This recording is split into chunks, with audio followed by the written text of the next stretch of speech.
Merit സമ്പ്രദായത്തിൻ്റെ കാവൽക്കാരനാര്? ഇന്ത്യയുടെ തെരഞ്ഞെടുപ്പ് commission, comptroller and auditor general of India, ഇവരുടെയൊക്കെ കാലാവധി സെയിമാണ്.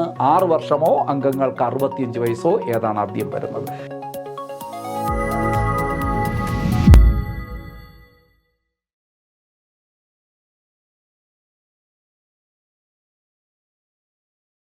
ഹായ് ഫ്രണ്ട്സ്, നമസ്കാരം. എല്ലാവർക്കും സ്വാഗതം സഹകാരി റൈസ് പ്ലസിൻ്റെ ഇന്നത്തെ കോൺസ്റ്റിറ്റ്യൂഷൻ ക്ലാസ്സിലേക്ക്. സുഹൃത്തുക്കളെ, നിങ്ങളുടെ ജീവിതം നിങ്ങൾക്ക് മാത്രമുള്ളതാണ്. നിങ്ങളുടെ സ്വപ്നങ്ങളും ഇഷ്ടങ്ങളും നിങ്ങളുടേത് മാത്രമാണ്. അതിന് പിന്നാലെ പായുക. നിങ്ങളുടെ സ്വപ്നങ്ങൾ നിറവേറ്റുന്നതിന് വേണ്ടി കഠിനാധ്വാനം ചെയ്യുക. മറ്റുള്ളവരുടെ സ്വപ്നങ്ങൾ സാക്ഷാത്കരിക്കാനല്ല നിങ്ങൾ പരിശ്രമിക്കേണ്ടത്. നിങ്ങളുടെ ഇഷ്ടങ്ങൾ, ഒരു നാൾ നിങ്ങളുടെ നഷ്ടങ്ങളെല്ലാം മാറ്റിത്തരുന്ന നിങ്ങളുടെ ഇഷ്ടങ്ങൾ, അത് യാഥാർത്ഥ്യമാക്കാനായിട്ട് നിരന്തരം പൊരുതിക്കൊണ്ടേയിരിക്കുക. സഹകാരി റൈസ് പ്ലസ് നിങ്ങളോടൊപ്പമുണ്ട്. നിങ്ങൾക്ക് വിജയം നേടുന്നതുവരെ എല്ലാ പിന്തുണയുമായി ഞങ്ങൾ നിങ്ങൾക്കൊപ്പമുണ്ട് എന്ന് ഉറപ്പു തരുന്നു. നല്ല ചിന്തകളും നല്ല പ്രവൃത്തിയും ആയി മുന്നോട്ട് പോവുക. വലിയ വിജയം നേടാൻ നിങ്ങൾ കഴിയട്ടെ എന്ന് ആശംസിച്ചുകൊണ്ട് ഏറെ സ്നേഹത്തോടെ ഇന്നത്തെ ക്ലാസ്സിലേക്ക് നിങ്ങളെ ഞാൻ ക്ഷണിക്കുകയാണ്. ഇന്ന് ഇന്ത്യൻ ഭരണഘടനയിലെ വളരെ പ്രധാനപ്പെട്ട ഒരു ടോപ്പിക്കിൻ്റെ ആദ്യ പാർട്ടാണ് നമ്മൾ ഡിസ്കസ് ചെയ്യാൻ ഉദ്ദേശിക്കുന്നത്. യൂണിയൻ പബ്ലിക് സർവീസ് കമ്മീഷൻ അഥവാ UPSC. നിങ്ങൾക്കറിയാം, കേന്ദ്ര പബ്ലിക് സർവീസ് കമ്മീഷനും അതുപോലെ തന്നെ സംസ്ഥാന തലത്തിൽ പബ്ലിക് സർവീസ് കമ്മീഷനും ഉണ്ട്. ഇനി അതിനു ഉപരിയായി joint state public service commission എന്ന് പറഞ്ഞ മറ്റൊരു സംവിധാനവും കൂടിയുണ്ട്, സംയുക്ത സംസ്ഥാന പബ്ലിക് സർവീസ് കമ്മീഷൻ. അപ്പോൾ ഇത് നമ്മൾ ഘട്ടം ഘട്ടമായി പഠിക്കാം. ആദ്യം നമ്മൾ യൂണിയൻ പബ്ലിക് സർവീസ് കമ്മീഷനുമായി ബന്ധപ്പെട്ട കുറച്ച് പ്രധാനപ്പെട്ട കാര്യങ്ങൾ പഠിക്കാൻ പോവുകയാണ്. ശ്രദ്ധിക്കണം. UPSC എന്താണ്? UPSC എന്ന് പറഞ്ഞാൽ UPSC is A constitutional body, independent constitutional body. അതായത് UPSC എന്ന് പറഞ്ഞു കഴിഞ്ഞാൽ ഒരു ഇൻഡിപെൻഡൻറ്റ് കോൺസ്റ്റിറ്റ്യൂഷണൽ ബോഡിയാണ് UPSC എന്ന് പറയുന്നത്. നമുക്ക് നോക്കാം.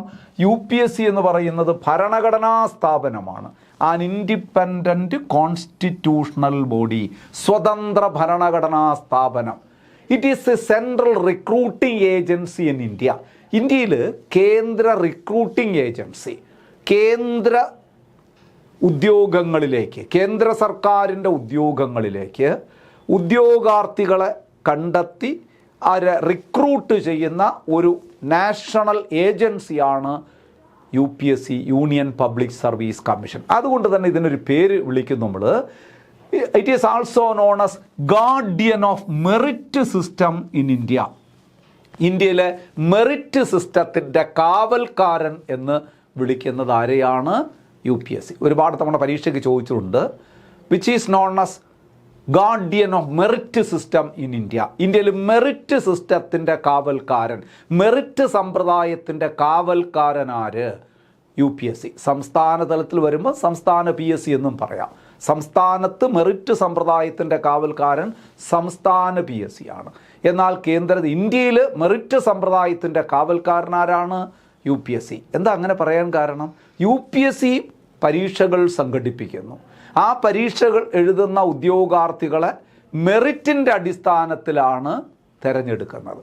മെറിറ്റിൻ്റെ അടിസ്ഥാനത്തിലാണ് റാങ്ക് ലിസ്റ്റ് പ്രസിദ്ധപ്പെടുത്തുന്നത്. അല്ലാതെ വേറെ ഒരു മാനദണ്ഡവും ഇല്ല. മെറിറ്റാണ് എല്ലാത്തിനും മുകളിൽ നിൽക്കുന്നത്. അതുകൊണ്ട് ആ മെറിറ്റ് സമ്പ്രദായത്തിൻ്റെ കാവൽക്കാരൻ പിൻവാതിലൂടെ ആർക്കും കയറാൻ പറ്റില്ല, മെറിറ്റിലൂടെ വരാൻ കഴിയുള്ളൂ എന്നർത്ഥം.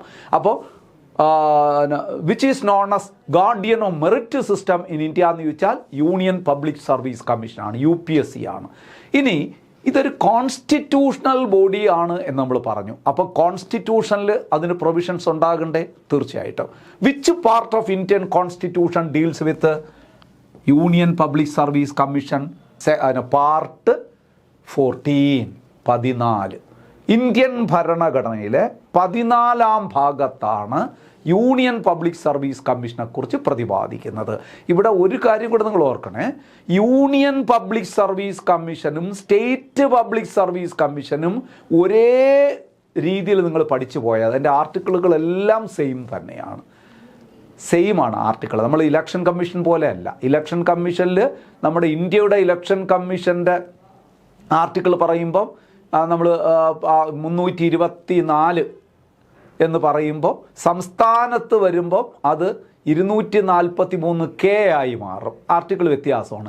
എന്നാൽ ഇവിടെ ഞാൻ ആദ്യമേ പറയട്ടെ, യൂണിയൻ പബ്ലിക് സർവീസ് കമ്മീഷൻ്റെയും സംസ്ഥാന പബ്ലിക് സർവീസ് കമ്മീഷൻ്റെയും ആർട്ടിക്കിളുകളൊക്കെ ഒന്ന് തന്നെയാണ്. നമുക്കിനി അത് പഠിക്കാം. നോക്കൂ, ഇന്ത്യൻ ഭരണഘടനയിൽ 14-ാം ഭാഗത്ത് ആർട്ടിക്കിൾ 315 മുതൽ 323 വരെയുള്ള അനുച്ഛേദങ്ങളിലാണ്. അനുച്ഛേദങ്ങൾ ഏതൊക്കെയാണ്? 315, 315 to 323, 324 ആകുമ്പോൾ തെരഞ്ഞെടുപ്പ് കമ്മീഷനാകും. അപ്പോൾ തെരഞ്ഞെടുപ്പ് കമ്മീഷൻ പാർട്ട് എത്രയാണ്? 15 മാറും. ഇങ്ങനെയൊക്കെ ഒന്ന് മനസ്സിൽ കണക്ട് ചെയ്ത് വെച്ചിരുന്നാൽ നിങ്ങൾക്ക് അതൊക്കെ മനസ്സിലാവും. 315 മുതൽ 323 വരെ 14-ാം ഭാഗത്ത്. അപ്പം 324 തുടങ്ങുന്നത് 15-ാം ഭാഗമാണ്. അപ്പം തെരഞ്ഞെടുപ്പ് കമ്മീഷൻ 15-ാം ഭാഗമാകും അല്ലേ? അവിടെ 324 മുതൽ 329 വരെയുള്ള ആർട്ടിക്കിൾ നമ്മൾ 15-ാം ഭാഗത്ത് വരും. അത് തെരഞ്ഞെടുപ്പ് കമ്മീഷനാണ്. ഒന്ന് കണക്ട് ചെയ്ത് പറഞ്ഞു എന്നേ ഉള്ളൂ, എല്ലാം കൂടെ കൺഫ്യൂസ്ഡ് ആകരുത്. ഇവിടെ നമുക്കിപ്പോൾ ഇതിലേക്ക് തിരിച്ചു വരാം. പാർട്ട് 14 ആർട്ടിക്കിൾ 315 to 323 ആണ് union public service commission, state public service commission എല്ലാം അതിനകത്താണ് വരുന്നത്. Headquarters of union public service commission, UPSCയുടെ ഹെഡ് ക്വാർട്ടേഴ്സ് എന്നറിയപ്പെടുന്നത് ദോൽഫൂർ ഹൗസ് ആണ്, ന്യൂഡൽഹി. ന്യൂഡൽഹിയിലെ ദോൽഫൂർ ഹൗസ് ആണ് UPSCയുടെ ഹെഡ് ക്വാർട്ടേഴ്സ്. ഒന്ന് ഓർത്ത് വെച്ചുകൊള്ളുക. Then UPSC was established on 1st October 1926 on the recommendation of Lee Commission. Lee Commission or Royal Commission എന്ന് പറഞ്ഞാലും തെറ്റില്ല. റോയൽ കമ്മീഷൻ്റെ അല്ലെങ്കിൽ ലീ കമ്മീഷൻ്റെ ശുപാർശ പ്രകാരം 1926 നോക്കൂ, സ്വതന്ത്ര ഇന്ത്യയിലല്ല, പബ്ലിക് സർവീസ് കമ്മീഷൻ. അന്ന് UPSC എന്നല്ല പറഞ്ഞിരുന്നത്, പക്ഷേ എങ്കിലും UPSC നിലവിൽ വന്നത് എന്നതെന്ന് വെച്ചാൽ ഈ ഡേറ്റ് പറഞ്ഞാൽ മതി. കാരണം പബ്ലിക് സർവീസ് കമ്മീഷൻ, ബ്രിട്ടീഷ് ഇന്ത്യയിൽ നിലവിൽ വന്ന പബ്ലിക് സർവീസ് കമ്മീഷനാണ് പിൽക്കാലത്ത് നമ്മൾ UPSC എന്ന് പറയുന്നത്. അപ്പോൾ UPSC നിലവിൽ വന്നത് October 1st 1926 on the recommendation of Lee commission. നോക്കൂ, ഇതൊരു കോൺസ്റ്റിറ്റ്യൂഷണൽ ബോഡി എന്ന് നമ്മൾ ഇപ്പോൾ പഠിക്കുകയാണ്. അത് ഇന്ത്യ റിപ്പബ്ലിക് ആയതിനൊക്കെ ശേഷമാണ്. വാസ്തവത്തിൽ ബ്രിട്ടീഷ് ഇന്ത്യയിൽ ഇത് നിലവിൽ വന്നതൊരു സ്റ്റാറ്റ്യൂട്ടറി ബോഡി ആയിട്ടാണ്. നിലവിൽ വന്നപ്പോൾ സ്റ്റാറ്റ്യൂട്ടറി ബോഡി ലീ കമ്മീഷൻ്റെ ശുപാർശ പ്രകാരം. ലീ കമ്മീഷൻ വാസ്തവത്തിൽ 1924 ലീ കമ്മീഷൻ വരുന്നത്. ആ ലീ കമ്മീഷൻ്റെ റോയൽ കമ്മീഷൻ്റെ ശുപാർശ പ്രകാരമാണ് നിലവിൽ വന്നത്. പക്ഷേ ഒരു ആക്റ്റിലൂടെയാണ്. ഇതിന് മുമ്പുണ്ടായിരുന്ന ഒരു ആക്ടിൻ്റെ പ്രൊവിഷൻ അനുസരിച്ചാണ്. ആ ആക്ട് ഏതാണ്? അപ്പം public service commission in India was formed according to which act എന്ന് ചോദിച്ചാൽ government of India act. Government of India act 1919. കണ്ട, 1935 എന്ന് പറയല്ലേ, 26 നിലവിൽ വന്ന കാര്യമാണ് പറയുന്നത്. 1919 ഗവൺമെൻറ് ഓഫ് ഇന്ത്യ ആക്ട്. അതിൻ്റെ മറ്റൊരു പേരെന്താണ്? മൊണ്ടേഗു ചെംസ്ഫോർഡ് റിഫോംസ് എന്നൊക്കെ നമ്മൾ പഠിച്ചിട്ടുണ്ട് അല്ലേ. അപ്പോൾ 1919 ഗവൺമെൻറ് ഓഫ് ഇന്ത്യ ആക്ട് പ്രകാരമാണ് ഒരു സ്റ്റാറ്റ്യൂട്ടറി ബോഡി ആയിട്ട് ഇന്ത്യയിൽ ആദ്യമായിട്ട് പബ്ലിക് സർവീസ് കമ്മീഷൻ നിലവിൽ വരികയാണ്. ലീ കമ്മീഷൻ്റെ ശുപാർശ പ്രകാരം അല്ലെങ്കിൽ റോയൽ കമ്മീഷൻ്റെ ശുപാർശ പ്രകാരം 1926 October 1 ഇത് വരുന്നത്. ഇനി നമ്മൾ പറയുന്നത് ആർട്ടിക്കിളിലേക്ക് പോകുന്നതിന് ഇപ്പോൾ അതിൻ്റെ ഒരു നാൾ വഴിയും കൂടെ നമുക്കൊന്ന് പറയാം. അതായത് അങ്ങനെ നിലവിൽ വന്നതിന് ശേഷം ഇത് 1919 നിങ്ങൾ ഒന്ന് ഓർത്ത് വെച്ചോണ്ടേ, 19 ഗവൺമെൻറ് ഓഫ് ഇന്ത്യ ആക്ട് പ്രകാരം.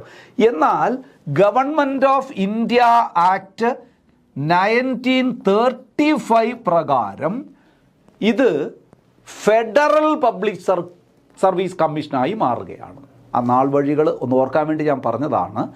ആദ്യമായിട്ട് 1926 October 1 നമ്മുടെ പബ്ലിക് സർവീസ് കമ്മീഷൻ ഇന്ത്യയിൽ നിലവിൽ വരികയാണ്. ലീ കമ്മീഷൻ്റെ ശുപാർശ പ്രകാരം അഥവാ റോയൽ കമ്മീഷൻ്റെ ശുപാർശ പ്രകാരം. എന്നാൽ ഏത് ആക്ട് പ്രകാരമാണ് അത് നിലവിൽ വന്നതെന്ന് പറഞ്ഞാൽ ഗവൺമെൻറ് ഓഫ് ഇന്ത്യ ആക്ട് 1919 പ്രകാരം. അതുകൊണ്ടൊരു സ്റ്റാറ്റ്യൂട്ടറി ബോഡിയായിട്ടാണ് ആദ്യം അത് നിലവിൽ വരുന്നത്. എന്നാൽ 1935 ഗവൺമെൻറ് ഓഫ് ഇന്ത്യ ആക്ട് പ്രകാരം അത് ഫെഡറൽ പബ്ലിക് സർവീസ് കമ്മീഷനായി മാറുകയാണ് 1935. 1935 ഗവൺമെൻറ് ഓഫ് ഇന്ത്യ ആക്ട് പാസ്സാക്കിയതിന് ശേഷം ഇതിനെ ഫെഡറൽ പബ്ലിക് സർവീസ് കമ്മീഷനായിട്ട് മാറുകയാണ്. പിന്നെ ഇന്ത്യ റിപ്പബ്ലിക് ആയതിനു ശേഷമാണ് അത് UPSC ആയിട്ട് മാറുന്നത്, യൂണിയൻ പബ്ലിക് സർവീസ് കമ്മീഷനായി മാറുന്നത്. എന്നാലും UPSC was formed in which day എന്ന് ചോദിച്ചാൽ നിങ്ങൾ ഇത് പറഞ്ഞാൽ മതി. കാരണം ഈ UPSC തന്നെയാണ് നേരത്തെ ഉണ്ടായിരുന്ന അതിൻ്റെ തുടർച്ച തന്നെയാണ്. അതുകൊണ്ട് UPSC ഇന്ത്യയിൽ നിലവിൽ വന്നത് 1926 ഒക്ടോബർ 1 തന്നെയാണ്. അപ്പോൾ ഇതൊരു സ്റ്റാറ്റ്യൂട്ടറി ബോഡിയായിരുന്നു. എന്നാൽ ഭരണഘടനയൊക്കെ വന്നിട്ട് ഭരണഘടനയിലെ 14-ാം ഭാഗത്ത് ഉൾപ്പെടുത്തി ചില ആർട്ടിക്കിളുകളൊക്കെ 315 മുതൽ 323 വരെയുള്ള ആർട്ടിക്കിളുകൾക്ക് ഉൾപ്പെടുത്തിക്കൊണ്ട് ഇതിനൊരു കോൺസ്റ്റിറ്റ്യൂഷണൽ ബോഡിയാക്കി മാറ്റി. At present union public service commission is A constitutional body. ഇത്രയും ക്ലിയർ ആയല്ലോ. നമ്മൾ ആർട്ടിക്കിളുകളിൽ അവസാനം എല്ലാം കൂടെ ചേർത്ത് ഞാൻ ഓർഡറായിട്ട് എല്ലാ ആർട്ടിക്കിളും കൂടെ പഠിക്കാം. 315 മുതൽ 23 വരെയുള്ളത് നമ്മൾ ലാസ്റ്റ് ഞാൻ ഒരു ലിസ്റ്റാക്കി തരാം. ഇപ്പം പ്രധാനപ്പെട്ട ആർട്ടിക്കിളുകൾ ഇങ്ങനെ പറഞ്ഞു പോകാം, ഇതിനോടൊപ്പം പറയുന്നതിനോടൊപ്പം പറഞ്ഞു പോകാം. ഇതിൽ എന്തുകൊണ്ടോ ആദ്യത്തെ ആർട്ടിക്കിൾ പ്രധാനപ്പെട്ടതാണ്. There shall be a public service commission for union and public service commission four each state. കണ്ടോ, ഇതാണ് ഞാൻ പറഞ്ഞത്, ആർട്ടിക്കിൾ എല്ലാം സെയിം ആണെന്ന്. 315 പറയുന്നത് there shall be a public service commission for the union. കേന്ദ്രത്തിനൊരു പബ്ലിക് സർവീസ് കമ്മീഷൻ ഉണ്ടായിരിക്കണം. And a public service commission for each state. ഓരോ സംസ്ഥാനത്തിനും പബ്ലിക് സർവീസ് കമ്മീഷൻ ഉണ്ടായിരിക്കണം. കണ്ട, അപ്പോൾ ഒരു സംസ്ഥാനത്തിന് പബ്ലിക് സർവീസ് കമ്മീഷൻ ഉണ്ടായിരിക്കണം എന്ന് അനുശാസിക്കുന്ന ആർട്ടിക്കിൾ ഏത്? 315. ഇന്ത്യക്കൊരു പബ്ലിക് സർവീസ് കമ്മീഷൻ ഉണ്ടായിരിക്കണം എന്ന് അനുശാസിക്കുന്ന ആർട്ടിക്കിൾ ഏത്? 315. അത് തന്നെയാണ് 315. അപ്പോൾ ദർ ഷാൽ ബി. അപ്പോൾ ഇവിടെ എങ്ങനെ ഈ ആർട്ടിക്കിൾ 315 പല രീതിയിൽ ചോദിക്കാം. ആർട്ടിക്കിൾ റിലേറ്റിംഗ് ടു UPSC എന്നൊറ്റ ചോദ്യം ചോദിച്ചാൽ article 315 UPSC is formed under which article? Article 315 എന്നൊക്കെ തന്നെ നമുക്ക് പറയാൻ വേണമെങ്കിൽ. അല്ലെങ്കിൽ പറയാം there shall be a union public service commission and state public service commission for each state under which article? Article 315. Clear ആയല്ലോ. ഇനി നോക്കുക, chairman and members of union public service commission are appointed by the president of India. ചോദ്യമാണ്, chairman and members of union public service commission are appointed by whom? President of India. അവിടെ സംശയം നിങ്ങൾക്ക് വരില്ല. കാരണം എന്തെന്നറിയോ, ഇതൊരു കോൺസ്റ്റിറ്റ്യൂഷണൽ ബോഡിയാണ്. ഇന്ത്യയിലെ ഭരണഘടനാ സ്ഥാപനങ്ങളെല്ലാം നിയമിക്കുന്നത് പ്രസിഡന്റ് തന്നെയാണ്. അപ്പം chairman and members of union public service commission are appointed by the president of India. Usually the commission consist of 9 to 11 members including the chairman. Chairman ഉൾപ്പെടെ ശരിക്ക് 9 മുതൽ 11 വരെയുള്ള അംഗങ്ങൾ ഉണ്ടായിരിക്കണം എന്നാണ് പറയുന്നതെങ്കിലും നമ്മുടെ ഇപ്പോഴും നിലവിലൊരു 7ഓളം അംഗങ്ങളേ ഉള്ളൂ. ഇത് പരമാവധിയാണ് പറയുന്നത്. പരമാവധി 11. നിങ്ങൾ ഈ 9 എടുക്കണമെന്നില്ല. പരമാവധി 11 അംഗങ്ങളാകാം. ഒരു ചെയർമാനും 10 അംഗങ്ങളും, അങ്ങനെ ഓർമ്മിച്ചാൽ മതി. ഒരു ചെയർമാനും 10 അംഗങ്ങളും അടങ്ങുന്നതാകാം. അതുവരെ എത്താം. 11 വരെ ആകാം. പക്ഷേ അറ്റ് പ്രസൻറ്റ് അറൗണ്ട് 7 മെമ്പേഴ്സ്, ഒരു ചെയർമാനും 6ഓളം മെമ്പേഴ്സ് ഇപ്പോഴും നിലവിലുള്ളൂ. അങ്ങനെ 11 വരെ വേണമെന്ന് നിർബന്ധമൊന്നുമില്ല. സാധാരണ മുമ്പ് പറയുന്നൊരു 9 മുതൽ 11 വരെ. ഇപ്പോൾ 9 ഒന്നും ഇല്ല, ഏതാണ്ട് 7 പേരെയൊക്കെ ഉള്ളൂ. അങ്ങനെ അതൊരു നിർബന്ധമല്ല മിനിമം നമ്പർ എന്ന് പറയുന്നത്.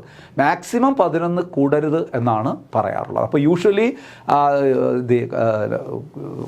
Union public service commission consist of maximum of 11 members including chairman. അങ്ങനെ ഒന്ന് ഓർമ്മിച്ചിരുന്നാൽ മതി. ഇനി നോക്കാം, ഇവിടെ ശ്രദ്ധിക്കേണ്ട ഒരു കാര്യമുണ്ട്. No qualifications are prescribed for commissions members except that 1/2 of the members of the commission should be such a person who have held office for at least 10 years either under the government of India or under the government of state. ശ്രദ്ധിക്കണേ, സിമ്പിളാണ്, ഇച്ചിരി നീണ്ട sentence പറയുന്നു എന്നേ ഉള്ളൂ. അതായത് നമ്മുടെ UPSCയുടെ അംഗങ്ങളെ, ചെയർമാനെ അംഗങ്ങളുടെയും ക്വാളിഫിക്കേഷനെ കുറിച്ച് അങ്ങനെ പ്രത്യേകിച്ച് ഒന്നും പറഞ്ഞിട്ടില്ല ഭരണഘടനയിൽ. ഒരു കാര്യം ഒഴികെ, ഒരു കാര്യം നിർബന്ധമാണ്, അല്ലാതെ ക്വാളിഫിക്കേഷനൊന്നും പ്രത്യേകിച്ച് പ്രിസ്ക്രൈബ് ചെയ്തിട്ടില്ല. എന്താണ് ഒരു കാര്യം ഒഴികെ എന്ന് പറയുന്നത്? അതായത് എക്സെപ്റ്റ്, നോക്കൂ, ഇത് 1/2 of the members of commission should be such person who have held office for at least 10 years either under the government of India or under the government of state. അതായത് UPSCയിൽ എത്ര അംഗങ്ങളുണ്ടോ, അത് 10 10, 5 5, 7 7, എന്തോ ആയിക്കോട്ടെ, എത്ര അംഗങ്ങളുണ്ടോ അതിലെ പകുതി പേരെങ്കിലും, അതാണത് അവിടെ പറയുന്നത് 1/2 ഓഫ് ദി മെമ്പേഴ്സ്, പകുതി മെമ്പറെങ്കിലും കേന്ദ്ര ഗവൺമെൻറ്റിൻ്റെ കീഴിലോ സംസ്ഥാന ഗവൺമെൻറ്റിൻ്റെ കീഴിലോ കുറഞ്ഞത് 10 വർഷമെങ്കിലും ജോലി ചെയ്തിട്ടുള്ള വ്യക്തികളായിരിക്കണം. എന്ന് പറഞ്ഞാൽ കേന്ദ്ര സംസ്ഥാന സ്ഥാപനങ്ങളിൽ കുറഞ്ഞത് 10 വർഷമെങ്കിലും ജോലി ചെയ്ത് പരിചയസമ്പന്നതയുള്ള വ്യക്തികൾ ആയിരിക്കണം യൂണിയൻ പബ്ലിക് സർവീസ് കമ്മീഷൻ്റെ അംഗങ്ങളിൽ പകുതിയെങ്കിലും. പകുതി നോക്കൂ, എക്സെപ്റ്റ് 1/2 ഓഫ് ദി മെമ്പേഴ്സ്. ഇപ്പം 10 പേരുണ്ടെങ്കിൽ അതിൽ 5 പേരെങ്കിലും നേരത്തെ കേന്ദ്ര ഗവൺമെൻറ്റിൻ്റെയോ സംസ്ഥാന ഗവൺമെൻറ്റിൻ്റെയോ കീഴിൽ 10 വർഷമെങ്കിലും കുറഞ്ഞത് ജോലി ചെയ്തിട്ടുള്ള വ്യക്തികളായിരിക്കണം. ബാക്കി പകുതി പേര് അല്ലാത്തവരായാലും കുഴപ്പമില്ല. ഈ ഒറ്റ നിഷ്കർഷയേ ഇവിടെ ഉള്ളൂ അംഗങ്ങളുടെ കാര്യത്തിൽ. അംഗങ്ങളുടെ അല്ലാതെ പ്രത്യേക ക്വാളിഫിക്കേഷൻ ഒന്നും ഇവിടെ പറയുന്നില്ല. No qualifications are prescribed for commissions members. നമ്മുടെ കമ്മീഷൻ്റെ മെമ്പേഴ്സിൻ്റെ ക്വാളിഫിക്കേഷൻ ഒന്നും പ്രത്യേകിച്ച് പറയുന്നില്ല. പക്ഷേ ഒരു കാര്യം വ്യക്തമാക്കിയിരിക്കുന്നത്, കേന്ദ്ര സംസ്ഥാന ഗവൺമെൻറ് സ്ഥാപനങ്ങളിൽ 10 വർഷമെങ്കിലും പ്രവൃത്തി പരിചയമുള്ളവരായിരിക്കണം UPSCയിലെ പകുതി അംഗങ്ങളെങ്കിലും. ക്ലിയർ ആവുന്നുണ്ടോ ഞാൻ പറഞ്ഞത്? UPSCയിലെ മൊത്തം അംഗങ്ങളെടുത്താൽ അതിലെ പകുതി അംഗങ്ങളെങ്കിലും കുറഞ്ഞത് 10 വർഷമെങ്കിലും കേന്ദ്ര ഗവൺമെൻറ്റിലോ സംസ്ഥാന ഗവൺമെൻറ് കീഴിലോ പ്രവൃത്തി പരിചയമുള്ളവരായിരിക്കണം. ഓക്കെ അല്ലേ? അത് പഠിച്ചു വയ്ക്കണം. ഇനി നോക്കൂ, the strength of commission, conditions of service of chairman and other members are determined by the president. ഇവിടെ എല്ലാം പ്രസിഡൻ്റാണ്.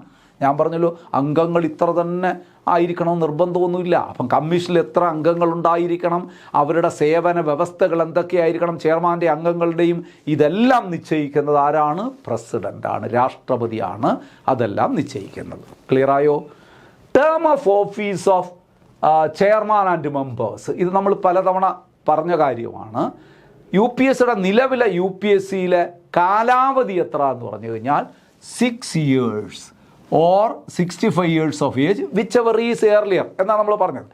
6 വർഷമോ അംഗങ്ങൾക്ക് 65 വയസ്സോ ഏതാണ് ആദ്യം വരുന്നത്, അതാണ് UPSCയുടെ കാലാവധി. UPSCയുടെ കാലാവധി എത്രയാണ്? 6 വർഷമോ അംഗങ്ങൾക്ക് 65 വയസ്സോ ഏതാണ് ആദ്യം വരുന്നത്. അപ്പോൾ retirement age of members of UPSC എന്ന് പറഞ്ഞാൽ 65 years, 65 വയസ്സ് വരെ ആകാം. പക്ഷേ 6 വർഷത്തിൽ കൂടാൻ പാടില്ല. പരമാവധി 6 വർഷം അല്ലെങ്കിൽ 65 വയസ്സ്, ഏതാണ് ആദ്യം വരുന്നത്? ഇപ്പോൾ 64 വയസ്സുകാരനായ ഒരാൾ അംഗമായി വന്നാൽ അയാൾക്ക് 1 വർഷമേ കിട്ടുകയുള്ളൂ എന്നർത്ഥം. 65 വയസ്സ് വരും അല്ലേ? ഇനി പ്രായം കുറഞ്ഞുള്ള ഒരാൾ വരികയാണെങ്കിൽ അയാൾ 6 വർഷം കഴിഞ്ഞപ്പോൾ അയാൾക്ക് പിന്നെ എന്താണ് 62 വയസ്സേ ആയുള്ളൂ എന്ന് വിചാരിക്കുക. ബാക്കി 3 വർഷവും കൂടെ കിട്ടുമോ? കിട്ടൂല. ബാക്കി 2 വർഷവും കൂടെ കിട്ടുമോ? കിട്ടൂല. അത് കാലാവധി കഴിഞ്ഞു. 6 വർഷം അല്ലെങ്കിൽ 65 വയസ്സ് ഏതാണ് ആദ്യം വരുന്നത്? ഇത് ഞാൻ ഒരു 2-3 സ്ഥാപനങ്ങളുടെ കാലാവധിയാണെന്ന് പറഞ്ഞ് നമ്മൾ ഇലക്ഷൻ കമ്മീഷൻ പഠിച്ചപ്പോൾ പറഞ്ഞു എന്നാണ് എൻ്റെ ഓർമ്മ. ഇല്ലെങ്കിലും ഒന്ന് പറഞ്ഞാലും പറഞ്ഞില്ലെങ്കിലും ഞാൻ ഒന്നുകൂടെ ആവർത്തിക്കാം, ഒന്ന് ഓർമ്മിച്ചോളൂ നിങ്ങൾ.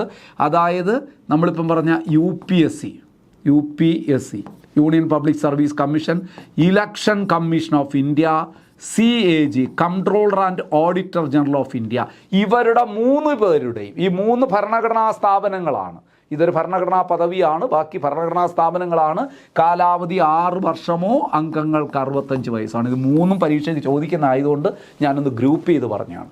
അപ്പോൾ UPSCയുടെ കാലാവധി ഇന്ത്യയുടെ തെരഞ്ഞെടുപ്പ് കമ്മീഷൻ, സംസ്ഥാനമല്ല, സംസ്ഥാനത്ത് 5 വർഷമേ ഉള്ളൂ, ഇന്ത്യയുടെ തെരഞ്ഞെടുപ്പ് commission, comptroller and auditor general of India, ഇവരുടെയൊക്കെ കാലാവധി സെയിമാണ്. 6 വർഷമോ അംഗങ്ങൾക്ക് 65 വയസ്സോ ഏതാണ് ആദ്യം വരുന്നത്. അടുത്ത് നോക്കാം. Chairman and members can give resignation letter to president. ആർക്കാണ് റെസിഗ്നേഷൻ ലെറ്റർ കൊടുക്കേണ്ടത്? അല്ലെങ്കിൽ members of UPSC give their resignation letter to whom? President. Appointing authority അല്ലേ, അവിടെയല്ലേ റെസിഗ്നേഷൻ കൊടുക്കേണ്ടത്? നോക്കൂ, they can removed by the president in the manner as provided in the constitution. അപ്പോൾ the members are removed by whom? The president. In the manner as provided in the constitution. ഭരണഘടനയിൽ പറഞ്ഞിരിക്കുന്ന രീതി അനുസരിച്ച് രാഷ്ട്രപതിക്ക് തന്നെ അംഗങ്ങളെ നീക്കം ചെയ്യാം. ശ്രദ്ധിക്കണേ. The president can appoint one of the members of UPSC as an acting chairman in the following circumstances. ശ്രദ്ധിച്ചേ നിങ്ങൾ, ആക്ടിംഗ് ചെയർമാൻ. UPSCക്ക് ഒരു ചെയർമാൻ ഉണ്ടായിരിക്കുമല്ലോ, പിന്നെ കുറച്ച് മെമ്പേഴ്സ് ഉണ്ടായിരിക്കുമല്ലോ. ഇനി ചെയർമാൻ്റെ സ്ഥാനത്തേക്ക് ഒഴിവരുന്ന സാഹചര്യത്തിൽ ചിലപ്പോൾ അത് സാഹചര്യങ്ങൾ നമ്മൾ പറയാൻ പോവുകയാണ്. ആക്ടിംഗ് ചെയർമാനെ നിയമിക്കുന്നത് ആര്? അതും രാഷ്ട്രപതി തന്നെയാണ്. ഏതൊക്കെ സാഹചര്യം? What are the circumstances under which the president of India can appoint acting chairman of UPSC എന്ന് ചോദിച്ചാൽ നിങ്ങൾ എന്ത് പറയും? ദാ പറയുന്നു, when the office of chairman falls vacant. ചെയർമാൻ്റെ ഓഫീസ് ഒഴിഞ്ഞു കിടക്കുകയാണ്. പല കാരണങ്ങളാകാം. ചെയർമാൻ ചിലപ്പോൾ രാജിവെച്ച് പോയതാകാം, ചെയർമാൻ ചിലപ്പോൾ അസുഖം ആയിട്ട് കുറച്ച് കാലം പിന്നെ ഹോസ്പിറ്റലിൽ കിടക്കുന്നതാകാം, അല്ലെങ്കിൽ ഒരു വിദേശ പര്യടനത്തിന് പോകാം. എന്തായാലും ശരി, ചെയർമാൻ്റെ ഓഫീസ് വേക്കൻ്റായി കിടന്നാൽ രാഷ്ട്രപതിക്ക് തൽക്കാലത്തേക്കെങ്കിലും ഒരു ആക്ടിംഗ് ചെയർമാനെ നിയമിക്കാം. മറ്റൊരു സാഹചര്യം, അല്ലെങ്കിൽ when the chairman is unable to perform his functions. നോക്കൂ, ഒരു ചെയർമാന് അദ്ദേഹത്തിൻ്റെ ഡ്യൂട്ടി ചെയ്യാൻ കഴിയാതെ വരുന്ന പല കാരണങ്ങളാകാം. Due to absence or some other reasons. ഇപ്പോൾ പെട്ടെന്ന് അദ്ദേഹത്തിൻ്റെ ഒരു വിദേശ പര്യടനം ആണ്, 2 മാസം കഴിഞ്ഞേ വരുള്ളൂ. അപ്പോൾ അദ്ദേഹത്തിന് ജോലി ചെയ്യാൻ പറ്റില്ല. ഇനി മറ്റു കാരണങ്ങളാകാം. ചിലപ്പോൾ അദ്ദേഹത്തിന് എന്തെങ്കിലും ഒരു അസുഖം ബാധിച്ചു പോകാം. ചിലപ്പോൾ പെർമനൻ്റ്ലി ആയിട്ട് തന്നെ ചിലപ്പോൾ ഡിസേബിൾഡ് ആയിട്ട് മാറുക, അങ്ങനെയൊക്കെ സാഹചര്യങ്ങളുണ്ട്. അതൊന്ന് പെർമനൻ്റ് ആയിട്ട് മാറിക്കഴിഞ്ഞാൽ പിന്നെ വേറെ ആളിനെ കണ്ടെത്തുക തന്നെയും. താൽക്കാലികമായിട്ട് ഇപ്പം ചികിത്സയിലിരിക്കുകയാണ്, അല്ലെങ്കിൽ അദ്ദേഹത്തിന് മെൻ്റലി എന്തെങ്കിലും ഒരു ഒരു ഷോക്ക് വന്ന് അങ്ങനെ അതിൽ നിന്ന് വിമുക്തനാകാതിരിക്കുന്നു. ഇത്തരം ഘട്ടങ്ങളിലൊക്കെ വരുമ്പോൾ ആർക്ക്? രാഷ്ട്രപതിക്ക് ഒരാളെ നിയമിക്കാം. ആരായിട്ട്? ആക്ടിംഗ് ചെയർമാനായിട്ട്. UPSCയുടെ ആക്ടിംഗ് ചെയർമാൻ്റെ ഓഫീസ് വേക്കൻ്റായിട്ട് കിടക്കുമ്പോൾ, അല്ലെങ്കിൽ മറ്റ് പല കാരണങ്ങൾ കൊണ്ട് ആ ചെയർമാന് അദ്ദേഹത്തിൻ്റെ ഡ്യൂട്ടി പെർഫോം ചെയ്യാൻ കഴിയാതെ വരുമ്പോൾ ആക്ടിംഗ് ചെയർമാനെ ആർക്ക് നിയമിക്കാം? പ്രസിഡന്റ്. എങ്ങനെ നിയമിക്കും നോക്കൂ. ആൻ ആക്ടിംഗ് ചെയർമാൻ ഫങ്ഷൻസ്, ഏതുവരെ നോക്കാം? Acting chairman functions അൻറ്റിൽ a person appointed as a chairman enters on the duty of the office. ഏതുവരെ അത് ആക്ടിംഗ് ചെയർമാൻ ഏതുവരെ പ്രവർത്തിക്കാം? പുതിയ ഒരു ചെയർമാൻ ചാർജ് എടുക്കുന്നത് വരെ. Or until the chairman is able to resume duties. കണ്ടോ, നമ്മൾ നേരത്തെ പറഞ്ഞ ഒരാൾ ചിലപ്പം അസുഖമായി പോയതാകാം, അദ്ദേഹം തിരിച്ചു വന്നു, ഭേദപ്പെട്ട് തിരിച്ചു വന്ന് അദ്ദേഹത്തിൻ്റെ ജോലി ഏറ്റെടുക്കുന്നത് വരെയാകാം. അല്ലെങ്കിൽ യഥാർത്ഥത്തിൽ മറ്റൊരു പുതിയ ചെയർമാൻ വരുന്നത് വരെയും ഈ ആക്ടിംഗ് ചെയർമാന് തുടരാവുന്നതാണ്. അപ്പോൾ ഇതൊന്ന് ശ്രദ്ധിക്കുക. ആക്ടിംഗ് ചെയർമാനെയും അംഗങ്ങളെയും നിയമിക്കുന്നത് രാഷ്ട്രപതി, അംഗങ്ങൾ രാജിക്കത്ത് കൊടുക്കുന്നത് രാഷ്ട്രപതി. ഇനി ചെയർമാൻ്റെ അഭാവത്തിൽ ഓഫീസ് വേക്കൻ്റായി കിടക്കുമ്പോഴോ, അല്ലെങ്കിൽ ചെയർമാൻ്റെ ഡ്യൂട്ടി പെർഫോം ചെയ്യുന്നതിന് ചെയർമാന് കഴിയാതെ വരുന്ന സാഹചര്യങ്ങൾ, മറ്റ് പല റീസൺ കൊണ്ട് കഴിയാതെ വരുന്ന സാഹചര്യങ്ങളിലോ ആ സ്ഥാനത്തേക്ക് ഒരു ആക്ടിംഗ് ചെയർമാനെ നിയമിക്കാൻ രാഷ്ട്രപതിക്ക് അധികാരമുണ്ട്. ആ ആക്ടിംഗ് ചെയർമാന് പുതിയൊരു ചെയർമാൻ വരുന്നത് വരെയോ, പഴയ ചെയർമാൻ ഡ്യൂട്ടി ചെയ്യാൻ കേപ്പബിളായി മാറുന്നത് വരെയോ അദ്ദേഹത്തിൻ്റെ സ്ഥാനം വഹിക്കാവുന്നതാണ്. The president can remove the chairman and any other members of UPSC under the following circumstances. ഇത് നമ്മുടെ സ്റ്റേറ്റ്മെൻറ്റ് രൂപത്തിലൊക്കെ ചോദിക്കാം. ഏതൊക്കെ സാഹചര്യങ്ങളിലാണ് ഒരു പ്രസിഡന്റിന് ഒരു മെമ്പറെ നീക്കം ചെയ്യാൻ കഴിയും. President can remove a chairman and any other member. ചെയർമാനെയോ ഏതെങ്കിലും ഒരു അംഗത്തെയോ രാഷ്ട്രപതിക്ക് നീക്കം ചെയ്യാൻ കഴിയുന്നത് ഏതൊക്കെ സാഹചര്യങ്ങളിൽ? നമ്മളിത് മനുഷ്യാവകാശ കമ്മീഷൻ നിങ്ങൾ പഠിച്ചിട്ടുണ്ടാകും, അവിടെയുള്ള സാഹചര്യം തന്നെ. ഇലക്ഷൻ കമ്മീഷൻ പഠിച്ചിട്ടുണ്ടാകും, അവിടെയുള്ള സാഹചര്യം തന്നെയാണ്. അതേ സാഹചര്യം തന്നെയാണ്. നോക്കൂ, if he's adjudged an insolvent or bankrupt, പാപ്പരായി പ്രഖ്യാപിക്കപ്പെടുമ്പോൾ ഏതെങ്കിലും ഒരു അംഗം അല്ലെങ്കിൽ ചെയർമാൻ ഇൻസോൾവൻറ്റ്, ബാങ്ക്രപ്റ്റ് എന്ന് പറഞ്ഞാൽ സർവ സ്വത്തുവകകളും നഷ്ടപ്പെട്ട് കടക്കാരനായി മാറി, സർവ പ്രോപ്പർട്ടിയും പോയി, അങ്ങനൊരവസ്ഥയിൽ പാപ്പരായി പ്രഖ്യാപിക്കപ്പെടുന്നു, ബാങ്ക്രപ്റ്റായി മാറുന്നു. അങ്ങനെ ഒരാളിന് തുടരാൻ കഴിയില്ല, രാഷ്ട്രപതി അദ്ദേഹത്തെ നീക്കം ചെയ്യും. അതുപോലെ തന്നെ if he engages during his term of office any paid employment outside the duties of his duties, അതായത് during his official term he perform certain activities for receive അല്ലെങ്കിൽ by receiving additional payment എന്ന് പറഞ്ഞാൽ ഈ ശരിക്കും ഒരു അംഗത്തിന് അല്ലെങ്കിൽ ചെയർമാന് അവരുടെ ഒഫീഷ്യൽ കാലാവധിയിൽ മറ്റൊരു ജോലി, ശമ്പളം പറ്റി മറ്റൊരു ജോലി ചെയ്യാൻ കഴിയില്ല. He should not hold any office of profit in any other job. അതായത് ഇപ്പം ഇതിൻ്റെ ചെയർമാനായിട്ടും അംഗമായിട്ടും പ്രവർത്തിക്കുകയാണ്, ആ സമയത്ത് മറ്റൊരു ജോലി ചെയ്ത് ശമ്പളം പറ്റുന്നു എന്നറിഞ്ഞാൽ രാഷ്ട്രപതിക്ക് ഈ വ്യക്തിയെ ഒഴിവാക്കാവുന്നതാണ്. അടുത്ത നോക്കൂ, if he is in the opinion of the president unfit to continue in office by reason of infirmity of mind or body, ശാരീരികമോ മാനസികമോ ആയ ദൗർബല്യം കാരണം ജോലിയിൽ തുടരാൻ കഴിയാതെ വരുമ്പോൾ, ഏതെങ്കിലും ഒരു അംഗത്തിന് അല്ലെങ്കിൽ ചെയർമാന് ശാരീരികമായോ മാനസികമായോ ഒരു ദൗർബല്യം കാരണം അയാളുടെ ആ ഡ്യൂട്ടി പെർഫോം ചെയ്യാൻ കഴിയാതെ വന്നാൽ എന്താണ് മാനസികമായി? ഇപ്പം മാനസികമായി എന്ന് പറയുമ്പോൾ ചിലപ്പോൾ അയാളുടെ കുടുംബത്തിൽ എന്തെങ്കിലും ഒരു ദുരന്തം നടന്ന് അതിൻ്റെ ഒരു ഷോക്കിൽ നിന്ന് അദ്ദേഹം വിമുക്തനായിട്ടില്ല, ആകെ മെൻ്റലി ഡൗണായി പോയി, മാനസിക നിലയൊക്കെ തെറ്റിപ്പോയി. അങ്ങനെ ഒരാളെ അംഗമായിട്ട് തുടരാൻ അനുവദിക്കുമോ? ഇല്ല, അയാളെ അങ്ങ് ഒഴിവാക്കും. ഇനി ശാരീരികമായിട്ടെന്ന് പറഞ്ഞാൽ പെർമനൻ്റ്ലി ഇൻകേപ്പബിളായി മാറി, ഇപ്പോൾ പാരാലിസിസ് വല്ലതും ബാധിച്ച് അങ്ങനെ ഇനി ഇത് റിക്കവറി ചെയ്യില്ല, അങ്ങനൊരു ഘട്ടം വന്നു കഴിഞ്ഞാൽ തീർച്ചയായിട്ടും രാഷ്ട്രപതി ഒഴിവാക്കും. അതാണ് പറഞ്ഞത്, if he is in the opinion of the president unfit to continue in offices by reason of infirmity of mind or body. മറ്റൊരു കാരണമാണ്. ഇതിനൊക്കെ പുറമെ അതൊക്കെയാണ് നമ്മൾ പറഞ്ഞ പ്രധാന കാരണങ്ങൾ. ബാങ്ക്രപ്റ്റായി മാറുമ്പോൾ, ശമ്പളം പറ്റി മറ്റ് ജോലി ചെയ്യുമ്പോൾ, അല്ലെങ്കിൽ മെൻ്റലി ഫിസിക്കലി ആകെ തകർന്നു പോകുന്ന ഒരു സാഹചര്യത്തിൽ റിക്കവർ ചെയ്യാൻ കഴിയാത്ത രീതിയിൽ വരുമ്പോൾ അതൊക്കെ രാഷ്ട്രപതിക്ക് അയാളെ ഒഴിവാക്കാം, ആ വ്യക്തിയെ. എന്നാൽ ഇതിന് പുറമെ രണ്ട് കാരണങ്ങൾ ഇത് നോക്കൂ. In addition the president can remove the chairman or any member of UPSC for misbehaviour. സ്വഭാവദൂഷ്യം കാരണവും രാഷ്ട്രപതിക്ക് ഒഴിവാക്കാം. പക്ഷേ സ്വഭാവദൂഷ്യം കാരണം ഒഴിവാക്കുമ്പോൾ ഒരു കാര്യം ചെയ്യണം. In this case the president has to refer the matter to the Supreme Court for an enquiry. നേരത്തെ പറഞ്ഞ കാരണങ്ങളാൽ രാഷ്ട്രപതിക്ക് ഒരു അംഗത്തെയോ ചെയർമാനെയോ ഒഴിവാക്കാം.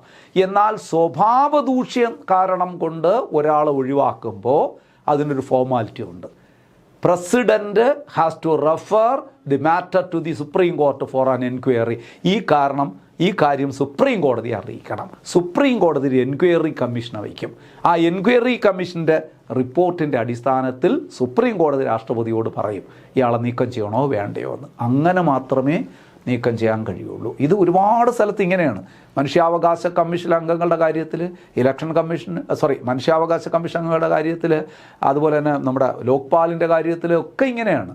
അങ്ങനെ നീക്കം ചെയ്യുന്നതിന്, ഈ മിസ്ബിഹേവിയറൊക്കെ പറഞ്ഞ് നീക്കം ചെയ്യുന്നതിന് സുപ്രീം കോടതിക്ക് റെഫർ ചെയ്യണം രാഷ്ട്രപതി. സുപ്രീം കോടതി ഒരു എൻക്വയറി കമ്മീഷനെ വെച്ചിട്ട് അതിൻ്റെ വസ്തുതകൾ കണ്ടെത്തിയിട്ട് സുപ്രീം കോടതി പിന്നീടൊരു റിപ്പോർട്ട് രാഷ്ട്രപതിക്ക് നൽകും. അതിൻ്റെ അടിസ്ഥാനത്തിൽ വേണം രാഷ്ട്രപതിക്ക് പ്രവർത്തിക്കാൻ കഴിയുന്നത്. മനസ്സിലാകുന്നുണ്ടല്ലോ? ഓർത്ത് വെച്ചോളൂ, 2 പ്രാവശ്യം വായിച്ചു വെച്ചോളൂ.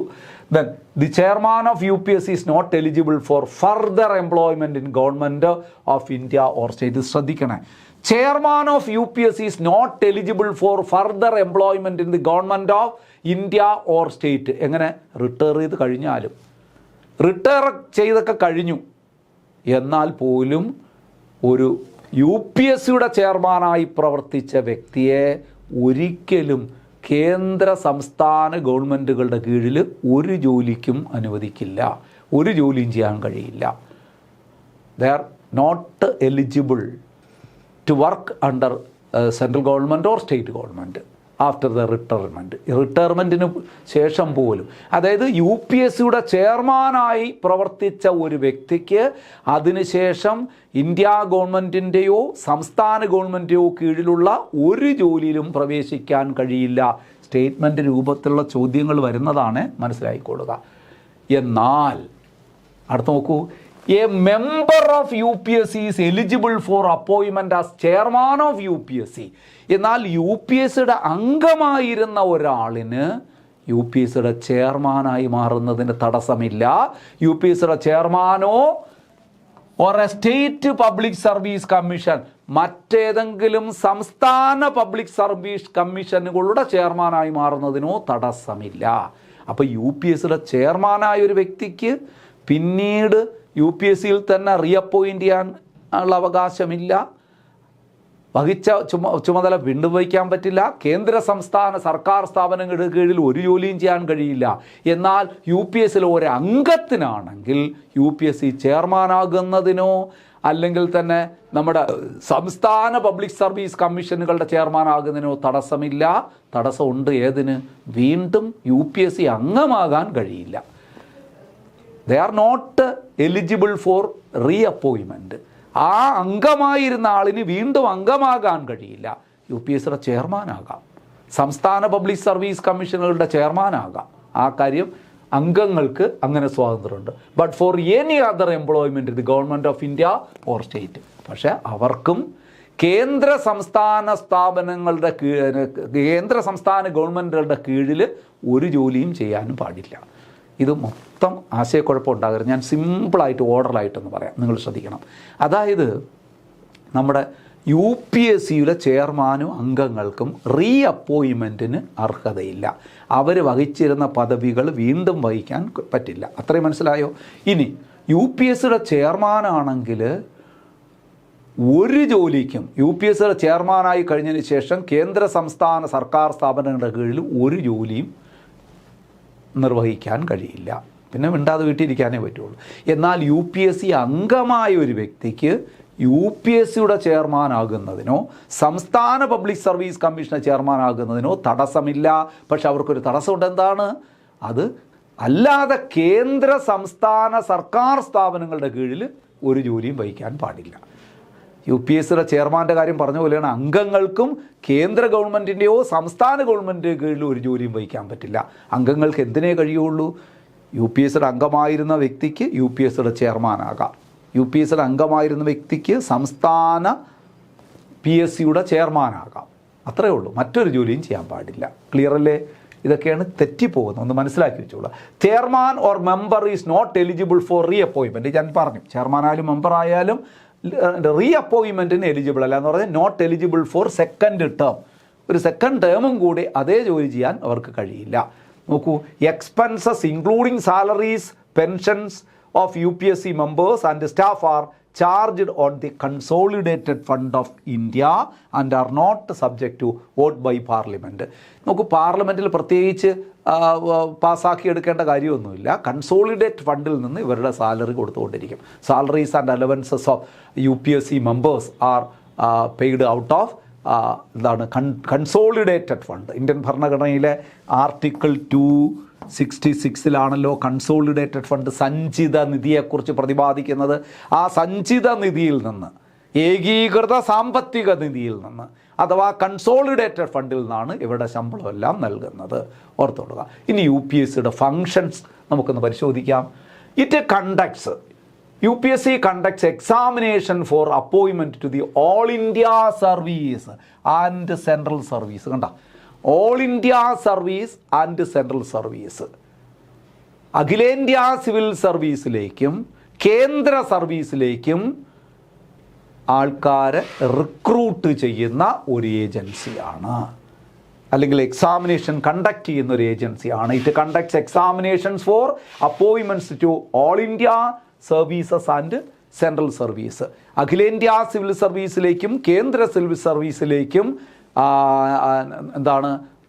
ജീവനക്കാരെ റിക്രൂട്ട് ചെയ്യുന്ന ഒരു ഏജൻസിയാണ് ഇത്. അതിൻ്റെ ഏറ്റവും പ്രധാനപ്പെട്ട ഫംഗ്ഷനാണ് പരീക്ഷകൾ സംഘടിപ്പിക്കുക. അടുത്ത് നോക്കൂ.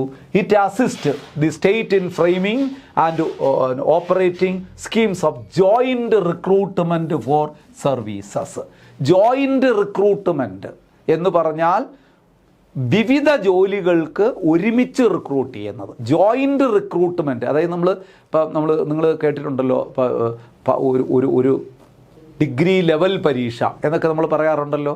എന്ന് പറഞ്ഞാൽ പല ജോലികൾക്ക് വേണ്ടിയിട്ടുള്ള പരീക്ഷ. അതുപോലെ നമ്മുടെ ഇറ്റ് അസിസ്റ്റ് നമ്മുടെ സംസ്ഥാനങ്ങളെ സഹായിക്കുന്നു. It assist States in framing and operating schemes of joint recruitment for any services. ഏതെങ്കിലും സർവീസുകളിലേക്കൊക്കെ ജോയിൻ്റ് റിക്രൂട്ട്മെൻറ്റിന് വേണ്ടിയിട്ടുള്ള കാര്യങ്ങളൊക്കെ ചെയ്യുന്നതും UPSC ഇവിടെ പ്രധാനപ്പെട്ട ഫംഗ്ഷനിൽപ്പെട്ടതാണ്. It is not concerned with classification of service, pay and service condition, cadre management or training. ഇതൊന്നും UPSCയുടെ ജോലിയല്ല. ഒരു ഫംഗ്ഷൻ പറയുന്നതിൻ്റെ ഇടയിലേക്ക് നമ്മൾ പറയുകയാണ്. ശരിക്കും പറഞ്ഞു കഴിഞ്ഞാൽ സർവീസ് ക്ലാസിഫിക്കേഷൻ നടത്തുക, അതുപോലെ തന്നെ സർവീസ് കണ്ടീഷൻസ്, സേവന വ്യവസ്ഥകൾ നിശ്ചയിക്കുക, ആ കേഡർ മാനേജ്മെൻറ്റ് നടത്തുക, അവർക്ക് ട്രെയിനിങ് കൊടുക്കുക, ഇതൊന്നും UPSCയുടെ ജോലിയല്ല. ഇതൊക്കെ ആര് ചെയ്യണം? സർക്കാർ ഡിപ്പാർട്ട്മെൻറ്റ് ഉണ്ട് അതിന് വേണ്ടിയിട്ടുള്ള. പേഴ്സണൽ മാനേജ്മെൻറ്റ് ഡിപ്പാർട്ട്മെൻറ്റ്, അല്ലേ, മാനേജ്മെൻറ്റ് ട്രെയിനിങ് എന്ന് പറയുന്ന ഒരു പ്രത്യേക ഡിപ്പാർട്ട്മെൻ്റ് ഉണ്ട്. അവരാണ് ഈ തൊഴിലാളികളുടെ ഇവിടുത്തെ ശരിക്കും പറഞ്ഞാൽ എംപ്ലോയീസിൻ്റെ സേവന വ്യവസ്ഥകളും അതുപോലെ അവരെ പേയ്മെൻറ്റ്, അവരെ സർവീസ് കണ്ടീഷൻസ്, അവർക്ക് ട്രെയിനിങ്, കേഡർ മാനേജ്മെൻറ്റ് ഇതൊക്കെ നടത്തേണ്ടത് UPSCയുടെ പണിയല്ല. UPSC എന്താണ്? ആൾക്കാരെ റിക്രൂട്ട് ചെയ്തു കൊടുക്കുന്ന ഏജൻസിയാണ് കേന്ദ്ര സർവീസിലേക്ക്. അത്രയേ ഉള്ളൂ. നോക്കൂ, the recommendation made by UPSC are only for advisory nature. UPSCയുടെ റെക്കമെൻഡേഷൻ അഡ്വൈസറി നേച്ചറാണ്.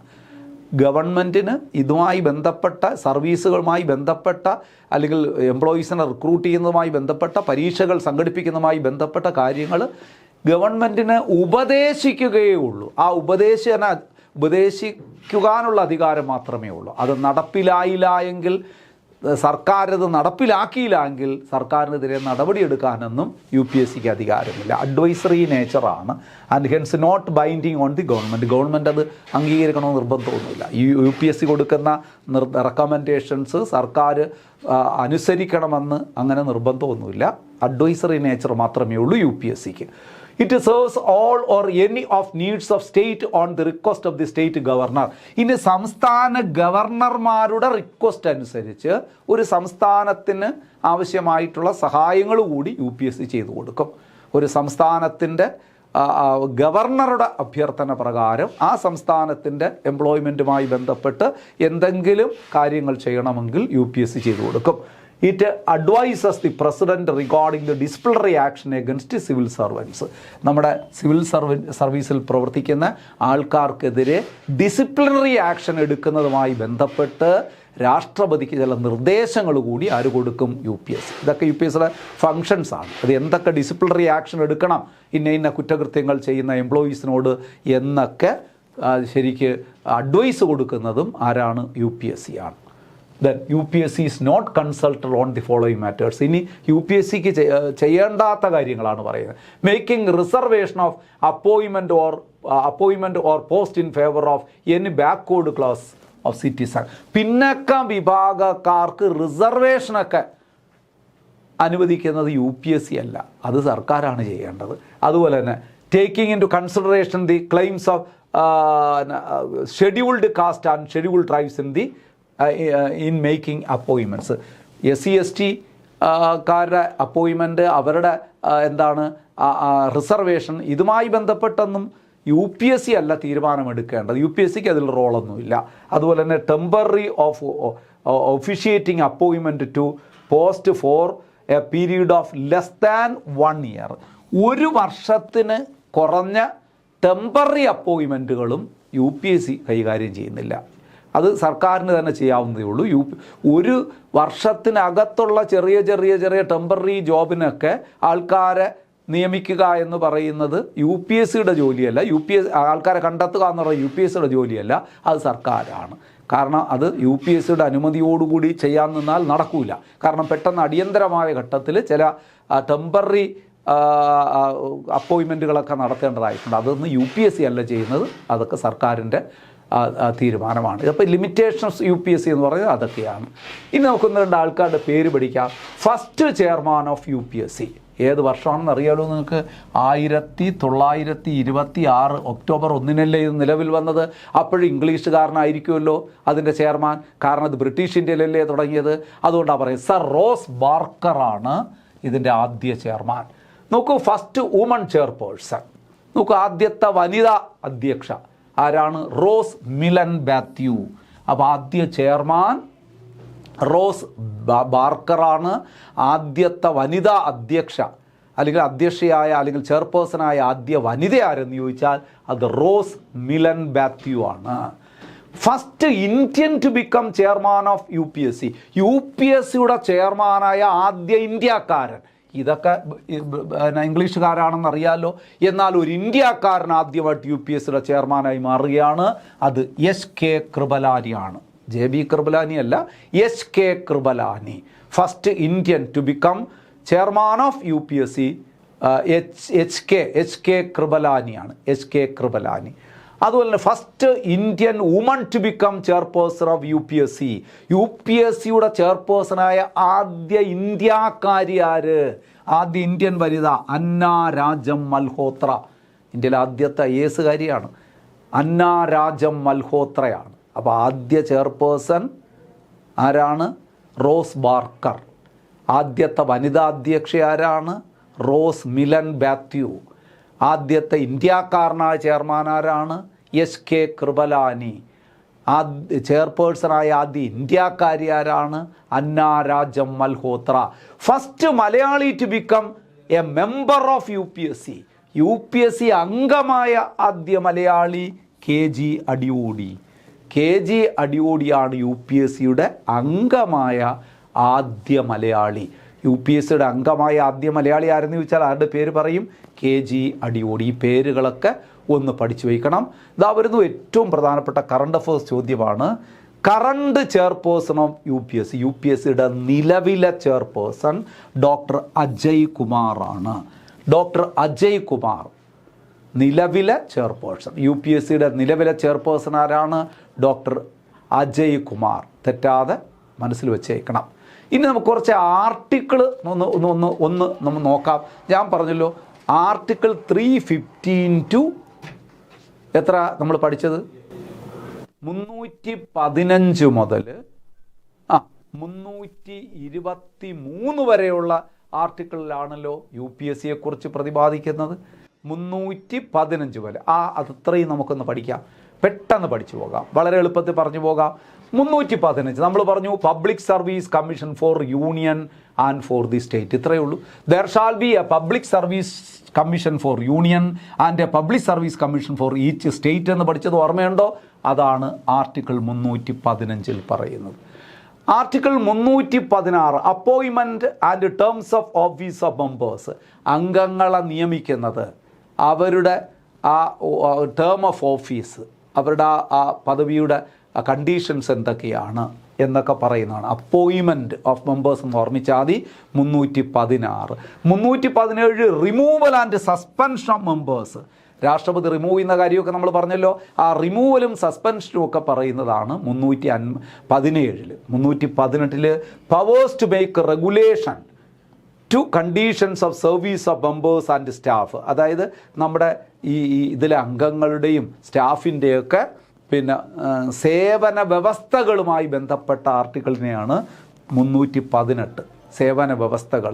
അടുത്ത് നോക്കൂ 319 prohibition as to the holding of officers by members of commission on ceasing to be such members. നമ്മൾ നേരത്തെ പറഞ്ഞു, ഒരു UPSCയുടെ അംഗമോ ചെയർമാനോ ആയിരുന്ന വ്യക്തിക്ക് മറ്റ് സ്ഥാനങ്ങൾ വഹിക്കാൻ കഴിയുമോ എന്നതിനെക്കുറിച്ച് പറയുന്നതാണ്.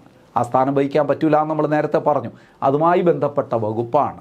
അതായത് പ്രൊഹിബിഷൻ, അതിൻ്റെ ഒരു തടസ്സത്തെക്കുറിച്ച് prohibition as the holding of office by the members of commission on ceasing to be such member. ഈ മെമ്പറായി മാറിയതിന് ശേഷം, ആ കാലാവധി കഴിഞ്ഞ ശേഷം മറ്റ് ജോലികൾ വഹിക്കുന്നതിൽ തടസ്സം ഉണ്ട് എന്ന് പറയുന്ന ആർട്ടിക്കിളാണ് 319. നിങ്ങൾ 315 there shall be a union public service commission എന്ന് പഠിച്ചു. അത് വെരി ഇമ്പോർട്ടൻ്റ് ആണ് 315. എന്നാൽ ഞാൻ നിങ്ങളോട് പറയുന്നു 320 വെരി ഇമ്പോർട്ടൻ്റ് ആണ്. ഇത് രണ്ടും, ഇത് പബ്ലിക് സർവീസ് കമ്മീഷൻ ഉണ്ടായിരിക്കണമെന്ന് പറയുന്നത്. 320 functions of public service commission, public service കമ്മീഷൻ്റെ ചുമതലകൾ, ധർമ്മങ്ങൾ പ്രതിപാദിക്കുക. അത് ഒരുപാട് തവണ ചോദിച്ചുള്ളതാണ്. Activities and functions of public service commission are stated in which article 320. There shall be a public service commission under which article 315. Functions of public service commission 320. മറക്കരുത്.